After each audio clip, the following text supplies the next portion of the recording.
Hello, നമസ്കാരം. മച്ചാമ്പി, നീ എവിടെയായിരുന്നടേ? നിന്നെ കാണാനില്ല, ഭയങ്കര തിരക്കായിരുന്ന. ഞാൻ ഇടയ്ക്കിടയ്ക്ക് നിന്നെ വിളിക്കാറുണ്ടായിരുന്നു, നീ എടുത്തില്ല.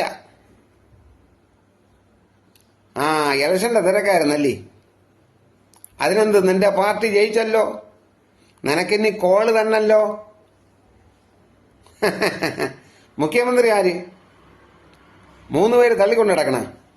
അതിനെന്ത്, 8 മണിക്കൂർ ഡ്യൂട്ടി ആക്കി കൊടുക്കണം. ഒരു ദിവസം ഒരാളിന് 8 മണിക്കൂർ.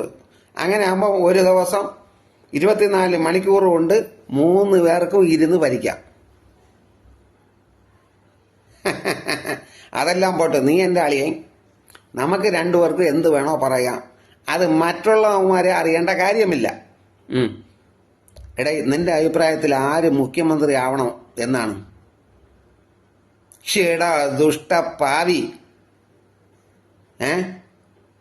ഇതിനേക്കാളും അങ്ങേരെ വനവാസത്തിന് പറഞ്ഞു വിട്ടാൽ മതിയായിരുന്നു.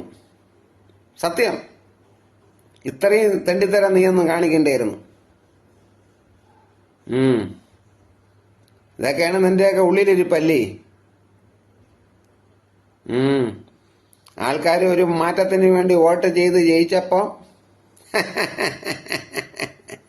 കൊള്ളാം.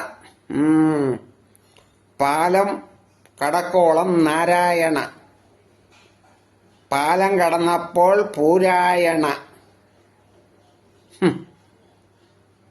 കൊള്ളടേ നിന്റെയൊക്കെ പരിപാടി. ഇതൊക്കെ ജനങ്ങൾ കാണുന്നുണ്ട് കേട്ടോ.